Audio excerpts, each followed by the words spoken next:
Hi, this is Cancer Interviews, and I'm your host, Bruce Morton.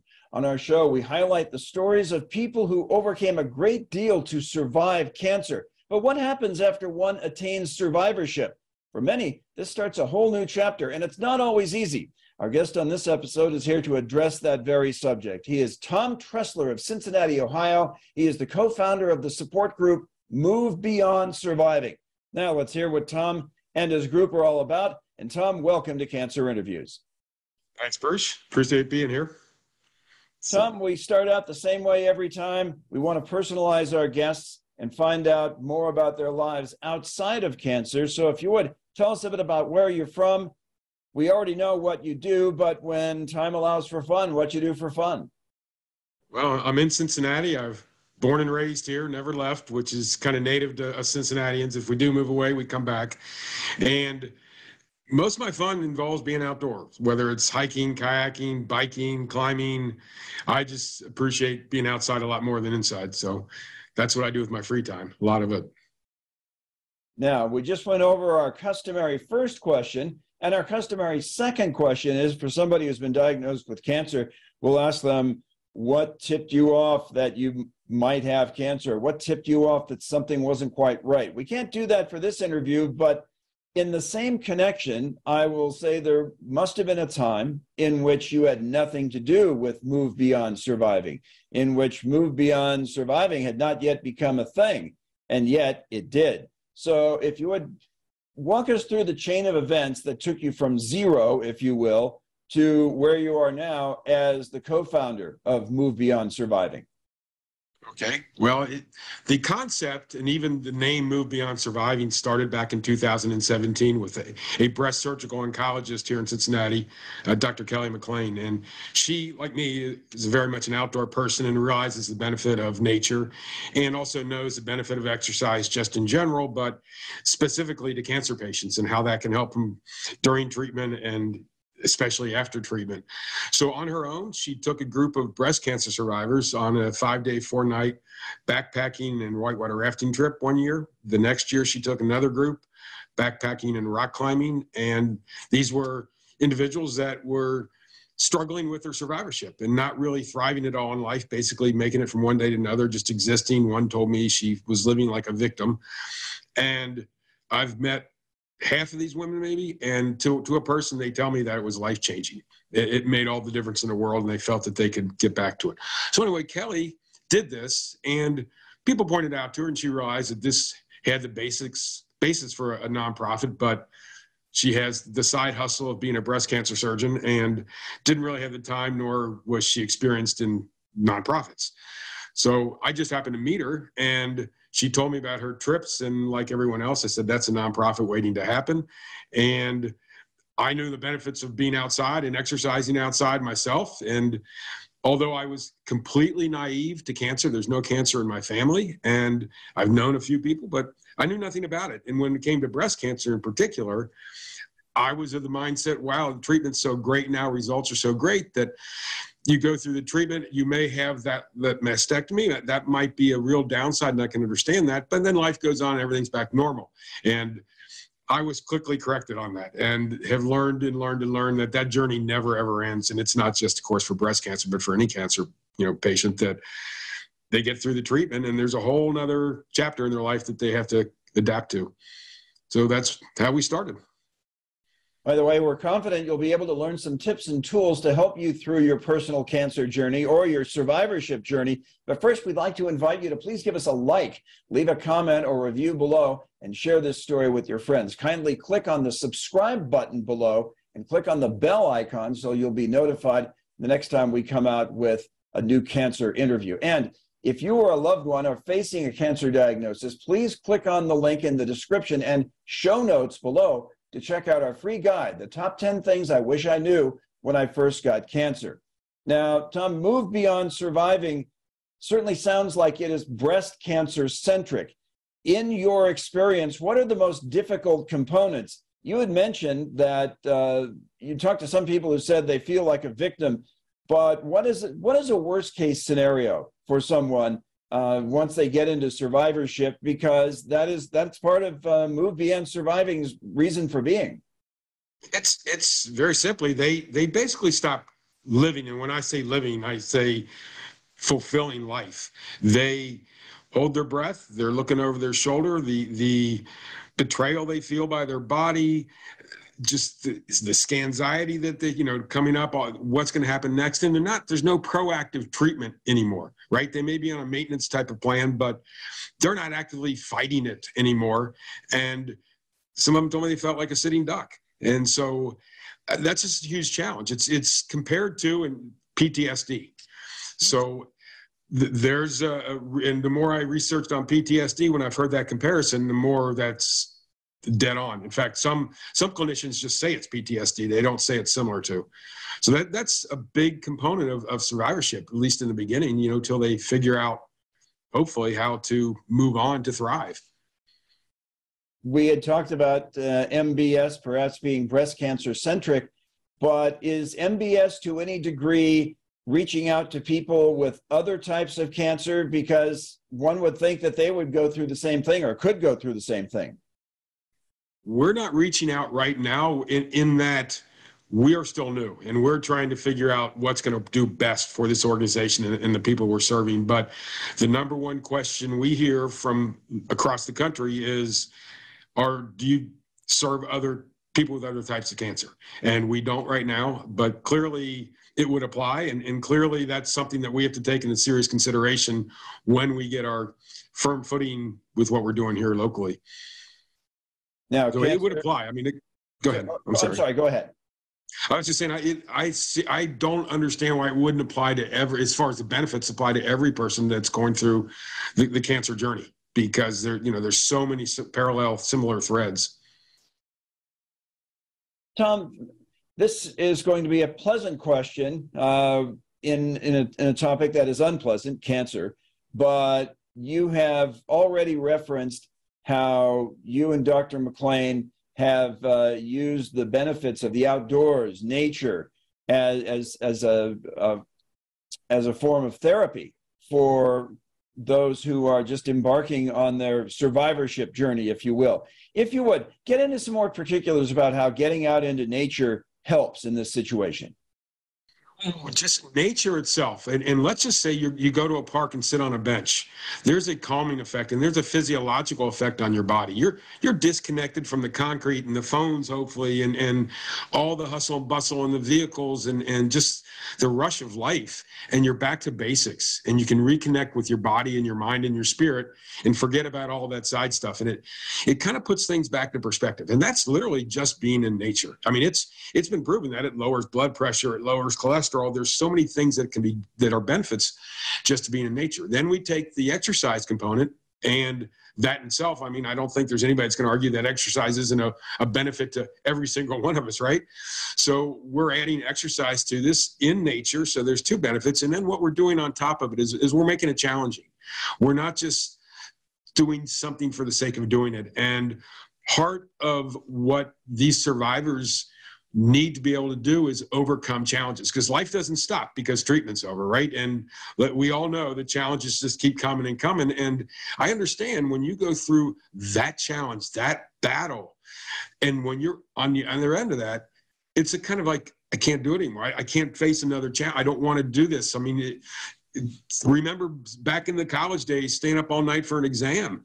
If you had, the next day, you don't want to study, right? And so the next challenge that comes up, even as small as it may be to us, is a major deal. And that the challenges don't go away. So we want them to say, oh, you know what? I didn't think I could do it, and I did. And the next time a challenge comes up and they think they can't do it, they give it a try because they did it last time.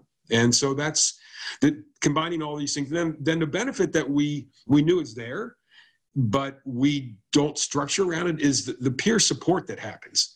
Because now we've got a group of like-minded people that have shared a very similar journey. Everybody's journey is unique, no question about it. And their journey through survivorship is unique, but they understand each other. And there's an immediate, almost immediate bonding between these people that, prior to showing up, were strangers.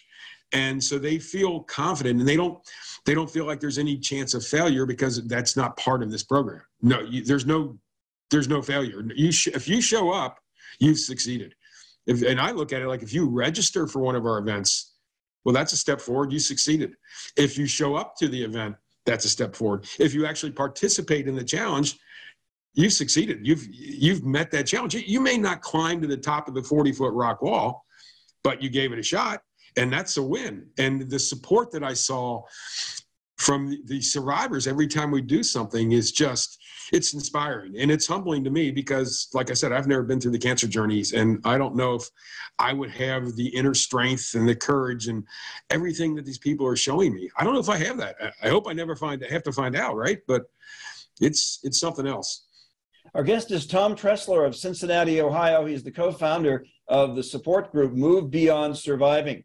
Before we go any farther, Tom, I want to ask you, for anybody who is watching and listening who is not from the Cincinnati metro area, if they wanted to find out more about what MBS is about, what is their web address? It's www.movebeyondsurviving.org. And just so we don't geographically limit our participants. It's obviously, these are one-day events, sometimes even shorter than that. But if they want to come, sign on up. We have one event, we had 4 women from Columbus, which is about 120 miles away from our event, came.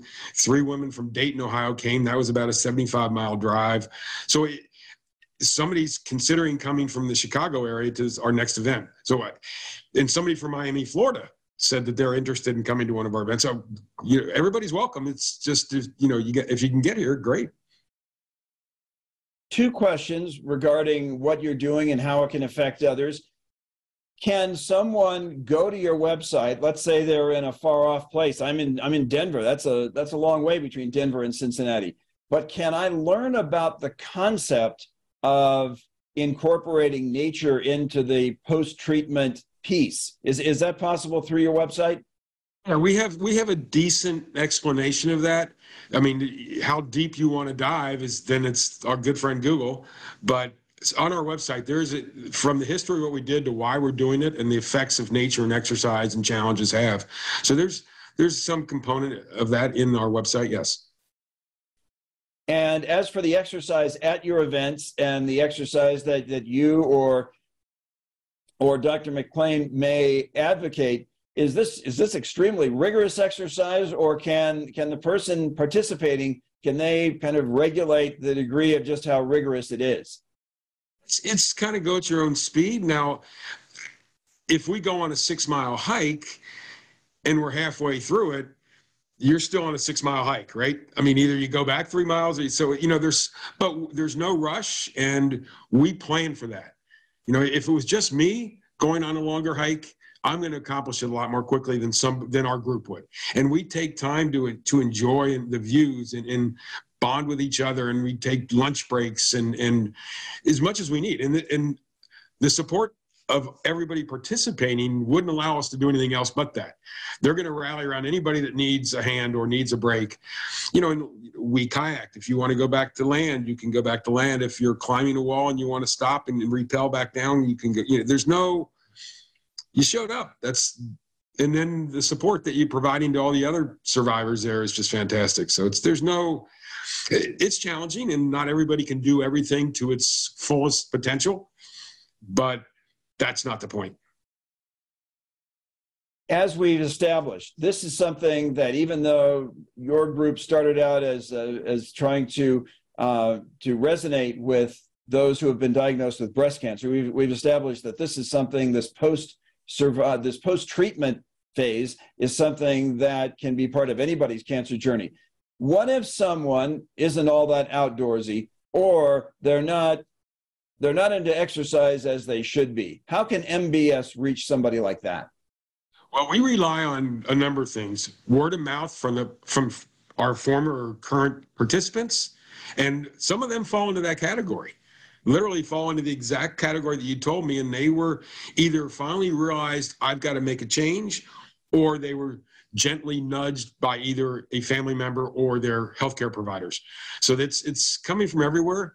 I mean, I can preach it all I want, but I don't know how much that impact that has. But when you have a survivor saying, I haven't done anything in years, and I went, and now I'm hiking on a regular basis, or I've been kayaking multiple times, and they're telling other people, and that's what happens.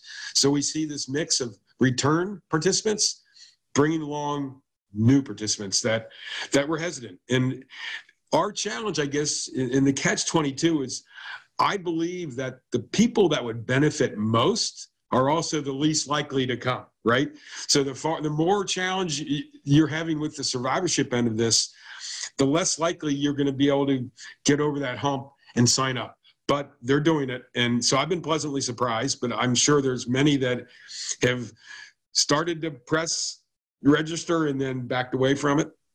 We've had a handful of cancellations, but they've all been medically related. So that's not a concern. So that's why I say, if you actually register, if you think about it, to me, that's progress. That's like, I would never think about it before. Now you start tossing around your head, maybe I should. Well, that's great. That's moving forward. And then if you actually register, that's a win too. That's a show up. So every stage of this is a show up in my mind. And maybe next time they'll get further and they'll actually come to the event.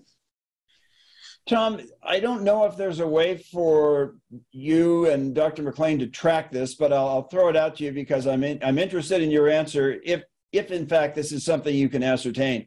But the kind of routine that you seek to establish with someone who takes part in one of your events is that they make that their routine on their own, because you don't have events every day of the week, every day of the year. Do you have any idea of the percentage of people who take part in your events who go on to make this their daily routine away from MBS?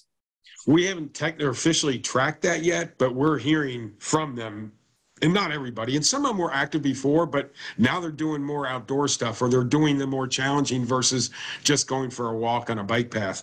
And I say that's a great thing to do. Don't get me wrong. But they've expanded their reach of what they're going to do. And that's what we want to introduce them to, so many different things.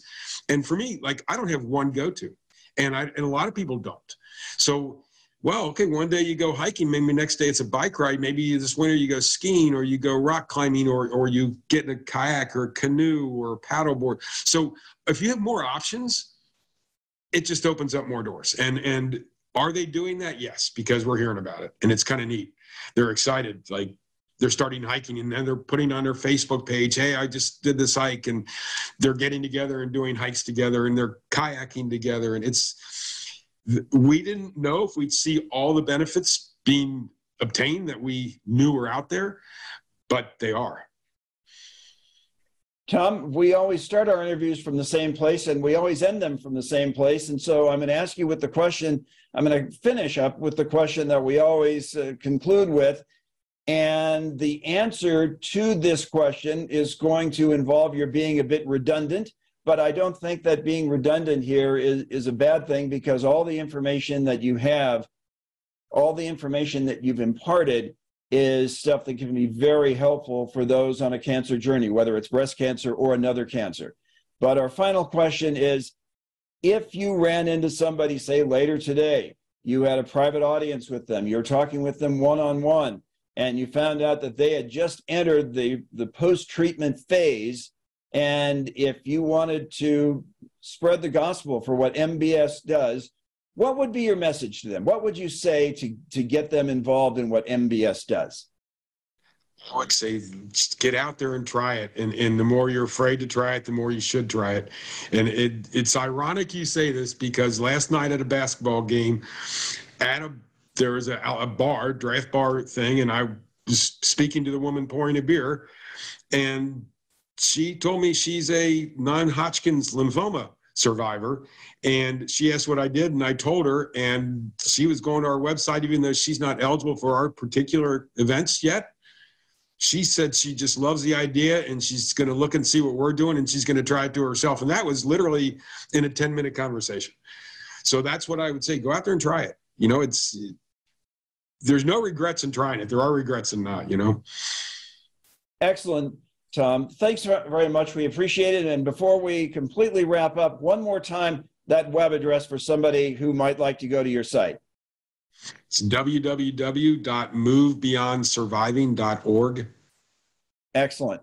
Okay, our guest has been Tom Tressler. He's the co-founder of Move Beyond Surviving, based in Cincinnati. And it's there to help you if you're in a position in which you've just completed treatment on your cancer journey, and you're moving into survivorship. Tom, thanks so much for being with us. Thanks for coming on with us on Cancer Interviews. Thanks, Bruce. I enjoyed it.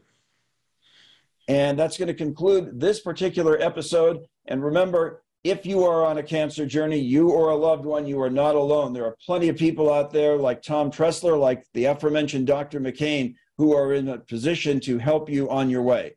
So until next time, we'll see you on down the road.